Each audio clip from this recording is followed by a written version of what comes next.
আসসালামু আলাইকুম।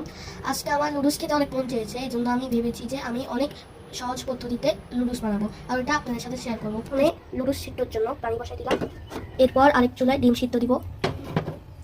নুডলসের পানি গরম হতে হতে আমরা চপিং করে নিব। এই রেসিপির জন্য শুধু পেঁয়াজ আর ধনে পাতা লাগবে, এটা আমরা কেটে ফেলবো।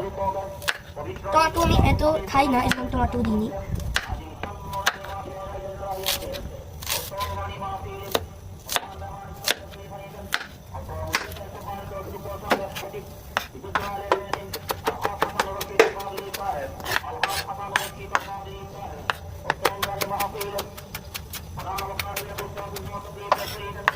এটা চপ করা, এখন আমরা ধনে পাতা চপ করবো। ধনে পাতা সবগুলো একসাথে নিয়ে